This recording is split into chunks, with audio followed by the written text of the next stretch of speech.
نحمد ونصلی علی رسول الکریم اما بعد اعوذ باللہ من الشیطان الرجیم بسم اللہ الرحمن الرحیم ارأیت الذی یکذب بالدین فذلک الذی یدعو الیتیم ولا یحض علی طعام المسکین فویل للمصلین الذین هم عن صلاتهم ساہون الذین هم یراؤون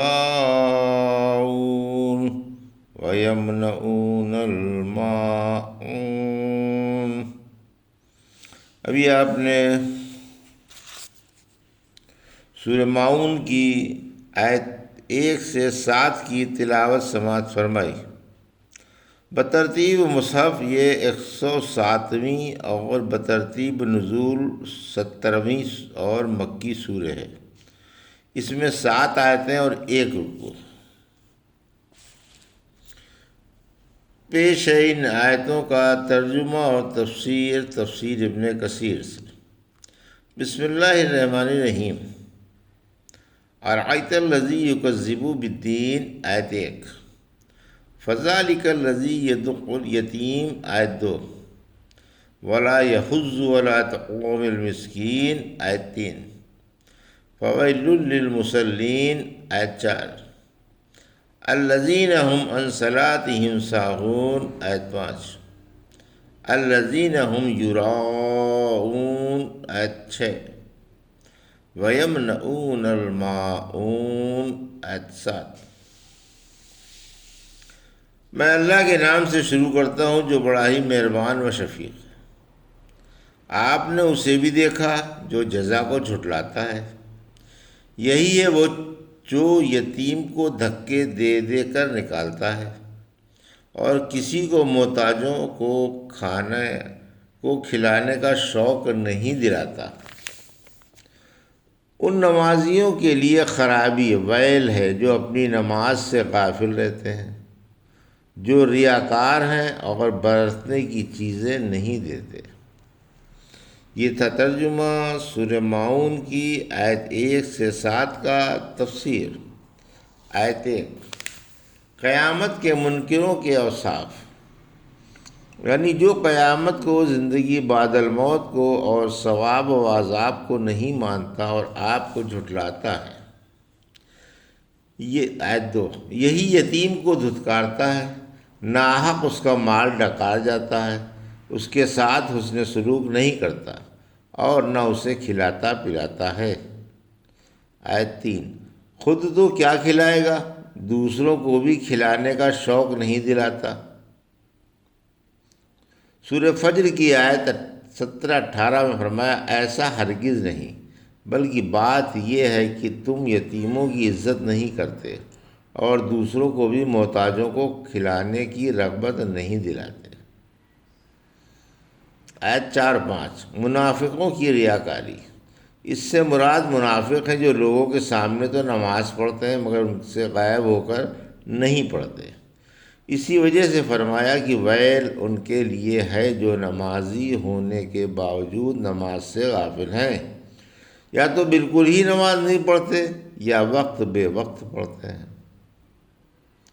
منافق کی نماز، رحمت عالم صلی اللہ علیہ وسلم نے 3 بار فرمایا یہ منافق کی نماز ہے کہ سورج ڈوبنے کے انتظار میں بیٹھا رہتا ہے، حتیٰ کہ جب سورج شیطان کے دونوں سینگوں کے درمیان آ جاتا ہے تو کھڑے ہو کر 4 ٹھونگے مار لیتا ہے، جس میں اللہ کا ذکر نہیں ہوتا۔ یہ وقت عصر کی نماز کا آخر وقت ہے۔ یہ اس آخر وقت کھڑے ہو کر کوے کی طرح ٹھونگے مار لیتا ہے، نہ اعتدال و اطمینان سے سروکار رکھتا ہے اور نہ خشوع و خضوع سے۔ اس وقت لوگوں کو دکھانے کے لیے نماز پڑھتا ہے، اللہ کی رضا کے لیے نہیں۔ ایسی نماز کا پڑھنا نہ پڑھنا برابر ہے۔ سورہ نساء کی آیت 142 میں فرمایا منافق اللہ کو دھوکہ دیتے ہیں، اللہ ان کے دھوکے کے وبال انہی پر ڈال دے گا، اور جب نماز کے لیے کھڑے ہوتے ہیں تو سست کھڑے ہوتے ہیں تاکہ لوگوں کو دکھائیں کہ ہم بھی نمازی ہیں اور اللہ کا ذکر کرنے والے ہیں۔ ریاکاروں کے لیے جہنم، جہنم کا ایک خطرناک میدان۔ ایک حدیث میں ہے جہنم میں ایک میدان ہے جس سے جہنم بھی روزانہ 400 بار پناہ مانگتی ہے۔ یہ میدان امت محمدیہ کے ریاکار علماء کے لیے، ریاکار خیرات کرنے والوں کے لیے، ریاکار حاجیوں کے لیے اور ریاکار مجاہدوں کے لیے ہے۔ یہی ویل ہے۔ عمرو بن مرہ کہتے ہیں ہم ابو عبیدہ کے پاس بیٹھے ہوئے تھے کہ ریا کا ذکر آ گیا۔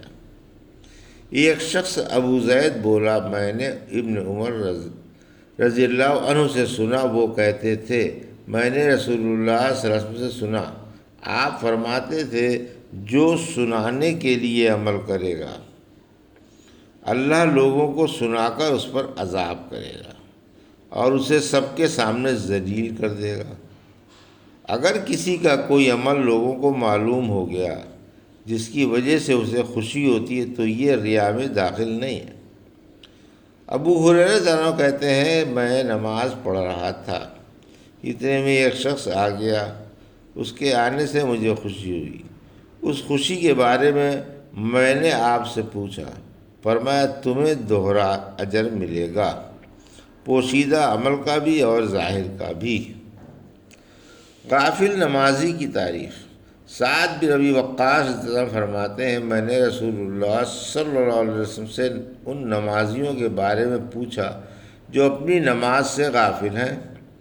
فرمایا وقت نکال کر نماز پڑھنے والے مراد ہیں، یعنی یا تو سرے سے نماز پڑھتے ہی نہیں یا وقت شرعی کے بعد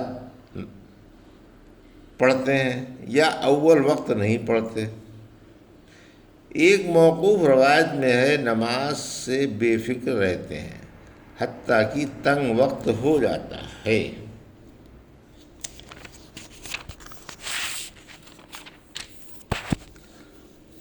منافق حسن عبادت سے و حسن سلوک سے محروم ہے۔ آیت 7۔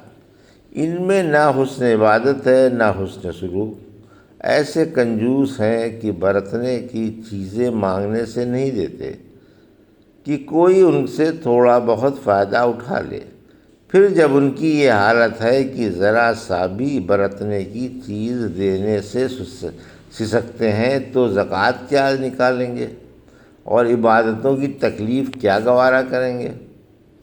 ابن مسعود ذرا فرماتے ہیں معاون سے برتنے کی چیزیں مراد ہیں جنہیں لوگ آپس میں ایک دوسرے کو برتنے کے لیے دیا کرتے ہیں، جیسے کلاڑی، ہانڈی، ڈول وغیرہ۔